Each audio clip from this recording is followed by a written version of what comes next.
Well, it's Grandpa Ricky, and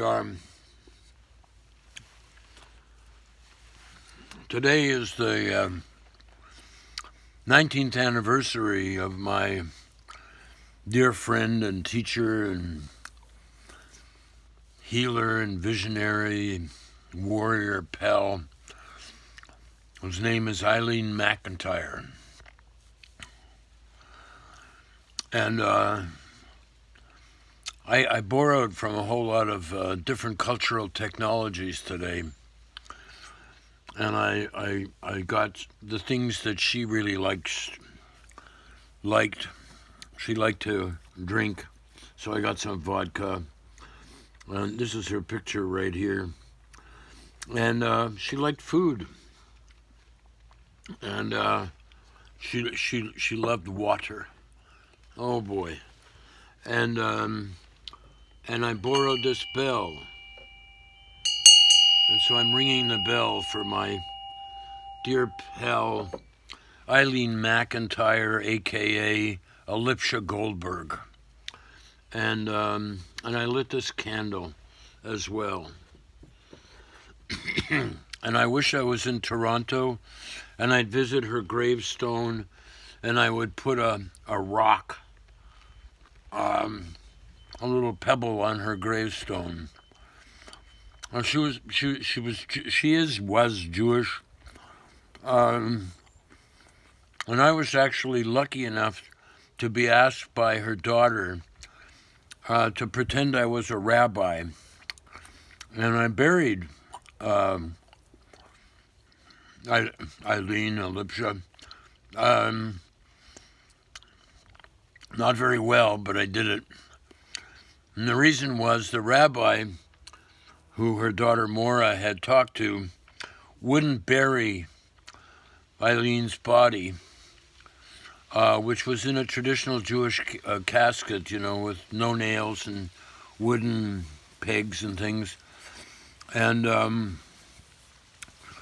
because Eileen had told Maura that she wanted women pallbearers. And so the rabbi said, well, because you're going to have women pallbearers, I can't do the burial ceremony.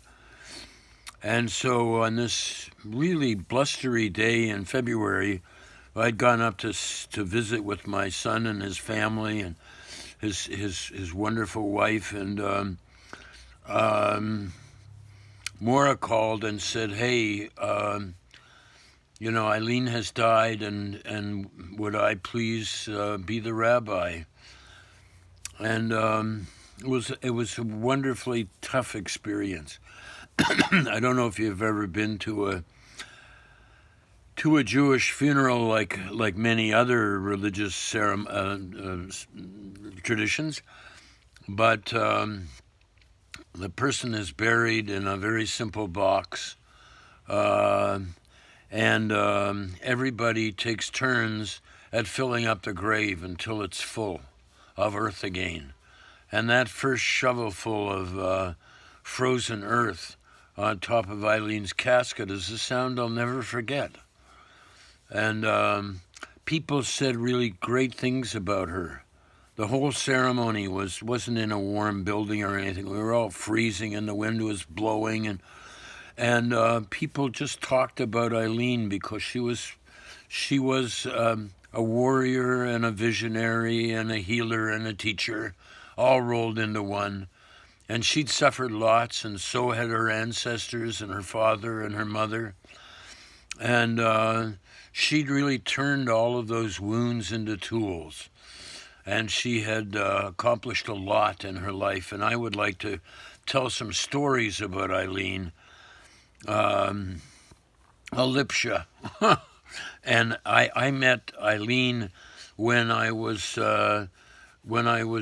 filling in for a fellow by the name of David Tarnow, and he had been running a drop-in center for teenagers in an area of Toronto called East York. And this was kind of a troubled area.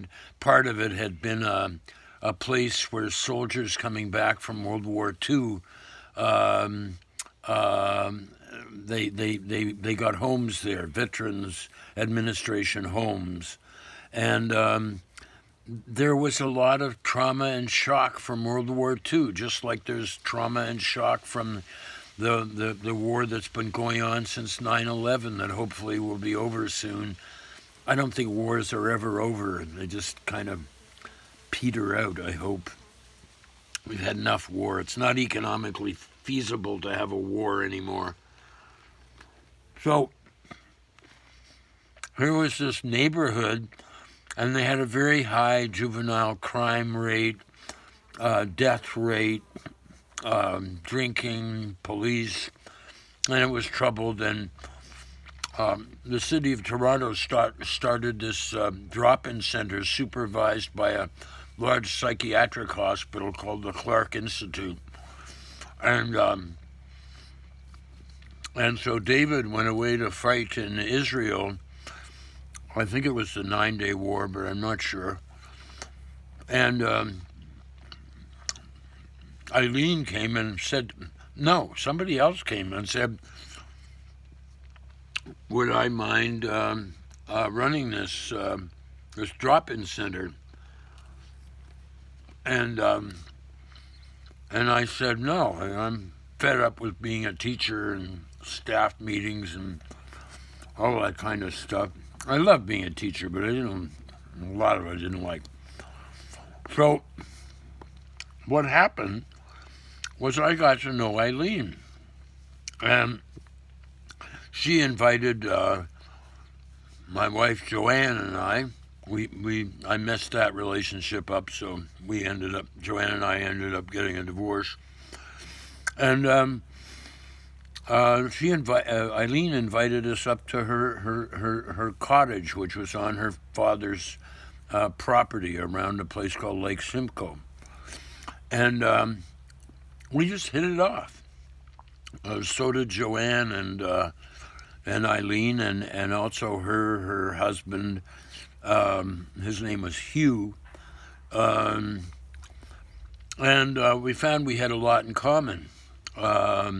We cared about people. We were very unhappy about how the world was going. This was in the 60s. And so I went back to work at the drop-in center, and Eileen was on the board of directors. And we became really close friends. And then when the drop-in center closed, and someday I should tell stories about that place, Eileen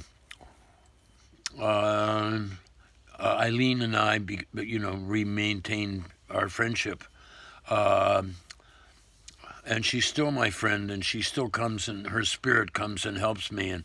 And her daughter, Maura, we're very close, and Maura's husband, Pete, and her kids, Maeve and Zora, and now their grandchild, Zora, and their daughter-in-law, Shauna.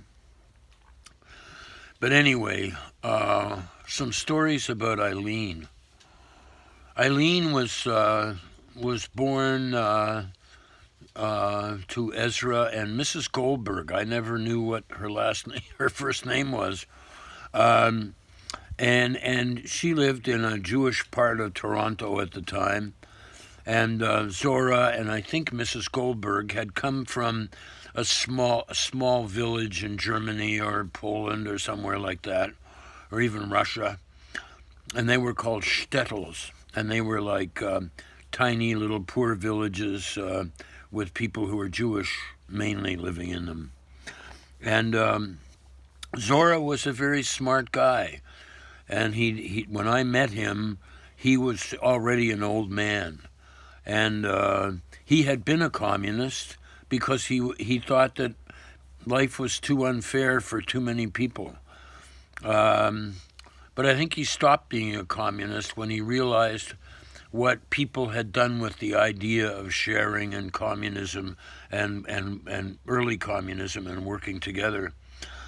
And so they named their daughter Elipsha. And I'm not sure if she was adopted or not. I don't know. I know that Eileen and Hugh adopted Maura and what's his name, Doug.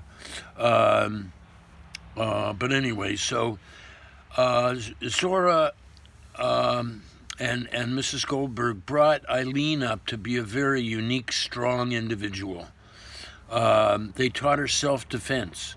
I mean, I'll never forget when Eileen was giving a demonstration of what her father had taught her. You know, judo chop to the throat, kick in the balls, and there was one other which I forget. And so she was being prepared for a life where people didn't treat her very well just because she was Jewish or just because she was a woman. And I remember once Eileen told me that when she was a little kid, people would throw, this is Eileen's peanut butter sandwich that I'm eating, people would throw stones at her because she was Jewish.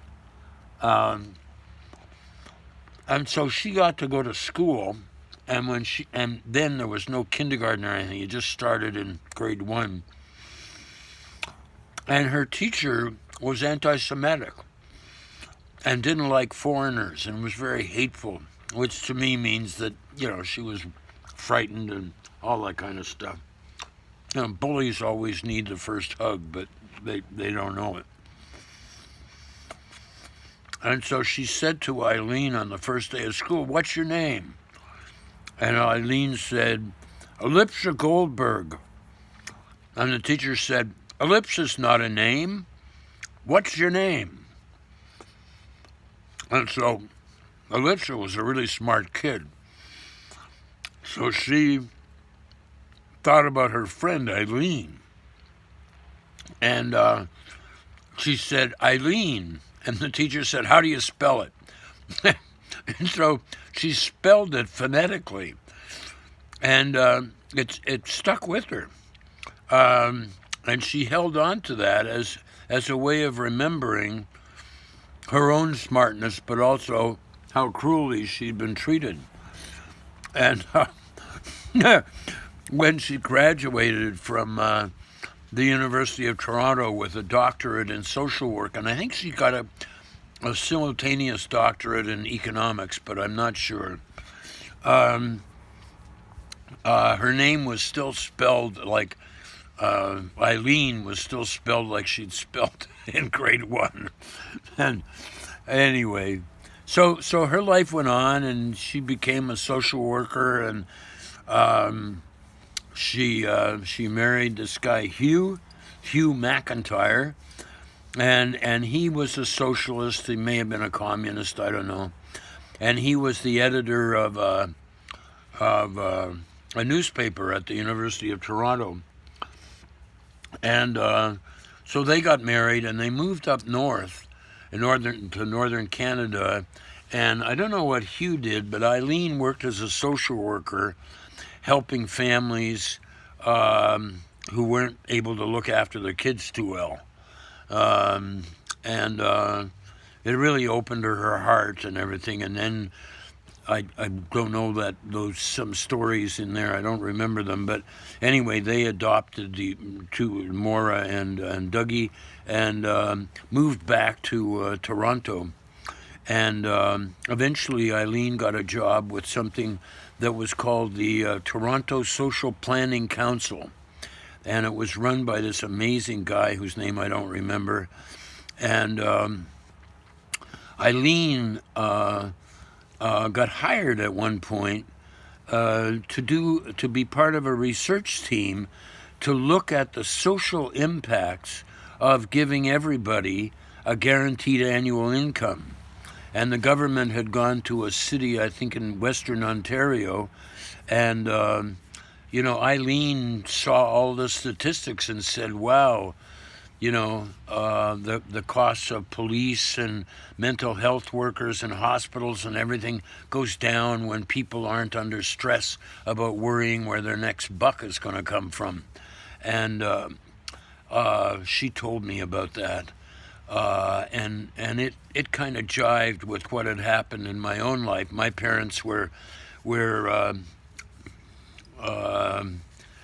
impoverished from my birth, which was extremely difficult, and many illnesses that my mother had as a result of my birth, and many illnesses that my father had as a result of worrying so much in his own childhood. But anyway, I digress, and God, I hope I can remember what I was talking about. I'm talking about Eileen, and I'm talking about, we're up to the Social Planning Council part. And so Eileen went on to get a doctorate in social work. And she became a professor at the University of Toronto. And while all that was happening, she and I and Hugh and Joanne and 3 other families got together. We used to get together to talk politics and help make each other feel better when we were concerned about the world. And we decided that we'd pitch in and we'd buy a piece of property out of the city, and we could each afford $1,000. No, a little bit more than $1,000. There were 6 families now that I think of it. And so with $5,000, we bought a 52-acre piece of property, 122 miles from Toronto, and it had 18 feet of beachfront property on a tiny 2-mile-long lake, and the rest of it was a forest. But it was a forest that had been, there was a swamp on it, and the swamp had been used to grow beavers. And so this little group, we used to call ourselves the Swamp Rats. And we took some of the money and we built a little like a garage for a car, and we put a floor on it. And we all used to go up there and with the kids and everything, and live in this cabin. And it was outrageous, to say the least. Nudity became part of the beach scene. A lot of the children are now pretty pissed, or grown-up children are pretty pissed off about being exposed to nakedness as kids. And but it was a magic time. And people used to come up there from all over the place. And we'd be sitting around a campfire or sitting around the shack, as it was called.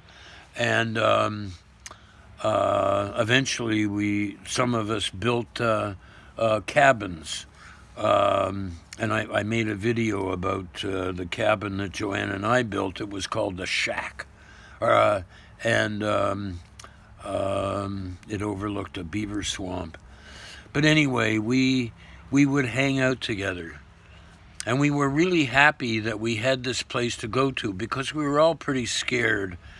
The riots were happening in United States. The race riots were happening. The Vietnam War was on. It was a very turbulent time. There was a lot of social change happening, and it felt like, it might be good to have somewhere out of the city to go to. And so eventually I messed up my relationship with Joanne, and I took up with another wonderful healer, teacher, visionary warrior, whose name is Kay. And we bought a farm about 400 miles from Toronto, that we wanted to turn into a haven or a growth center or something like that. But Eileen and I, we stayed friends. And Kay and I eventually needed a place to live. And Maura, Eileen's daughter, was by then living on Toronto Island, and she helped us get a house on Toronto Island. That was falling apart, but that's another whole story. Maybe I'll tell sometime. And so the life with Eileen goes on. Well, Eileen started making mistakes, and Eileen made one huge mistake, and that was that she broke one of the agreements of the swamp rats. And the deal was you could build a cabin, a shack, whatever you wanted. There were no building permits up there at that point. And you could do anything you wanted with a circle that was 300 yards across, that was centered on whatever you had built. And so another family built their cabin fairly close to Eileen's, but at a respectful distance. I don't even know if you could have seen the lights at night. But Eileen forgot the agreement, and she made a mistake, and she put a road over the other family's circle of property. And that created huge problems. And then slowly but surely we started, in hindsight, recognizing that Eileen was making more and more and more mistakes. She was missing cues, missing appointments. Her office at the University of Toronto got messier and messier and messier. And then her speech patterns started getting more and more vague. And then one time when we were all up at the swamp, she had an episode and had to go to the hospital, and she was hallucinating pretty severely. And they started to make the diagnosis that she was a really heavy smoker on top of everything else. She once said, Mark Twain was right when Mark Twain said, what's life without a cigar? But anyway, I mean, that was Eileen. You never knew.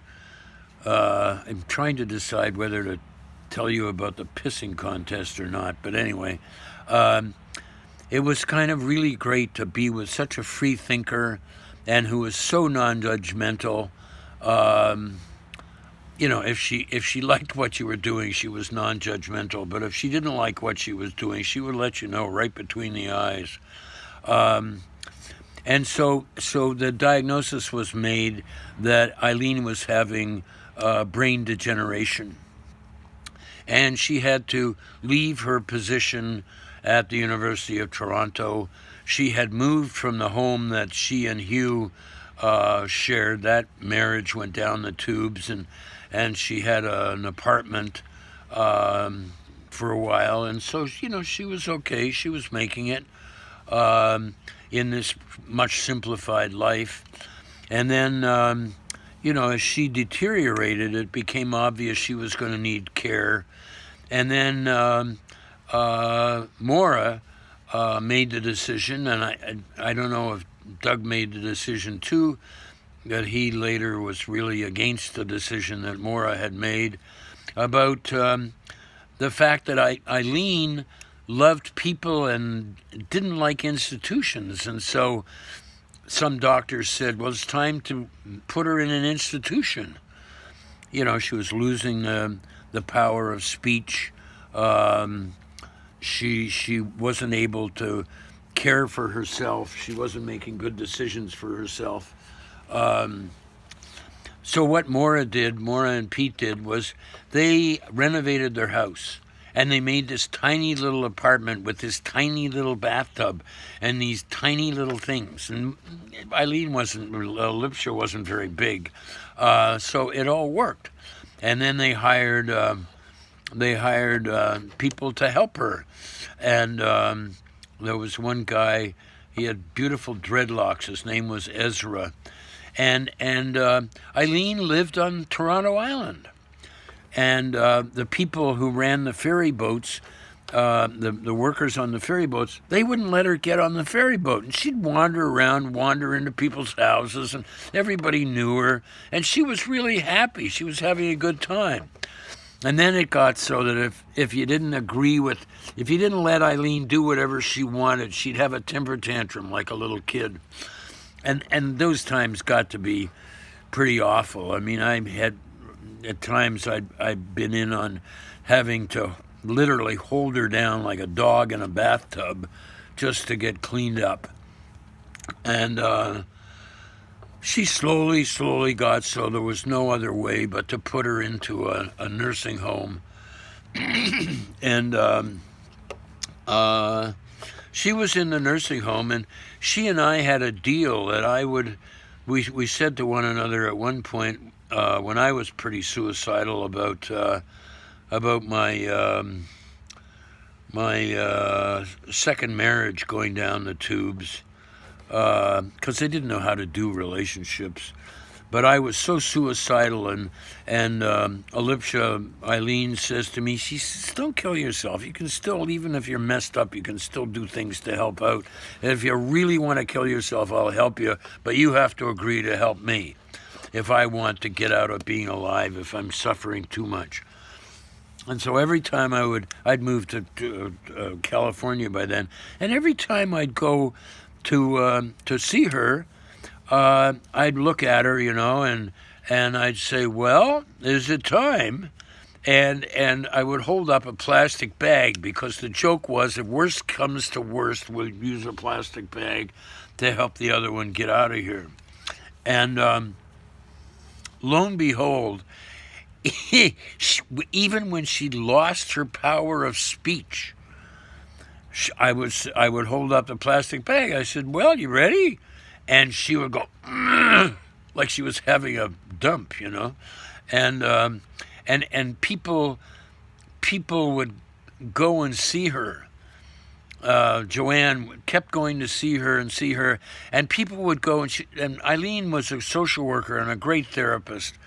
And if you were talking with Eileen, even though she couldn't talk, if you were talking about something that she really liked or was really touching her, she'd get tears in her eyes. And if you were saying something that was self-deprecating or she didn't like, she would grunt like she was having a dump. Oh, Eileen, I love you. I love you, honey. Oh, boy. You inspire me. You're one of my spirit guides. I have this little picture that I look at. And in this picture, I don't remember, but I think that she was pretty far out there. And we were up at the swamp, and this is a table that was down by the beach. And she loved it down there.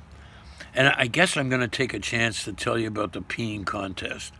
So one time she says to me, she says, I just figured out, if we have a contest, I can pee further up a wall than you do. And I said, forget it. It's not going to happen. Hello? And she said, no, you want to bet? And we bet something or other. I don't know what it was.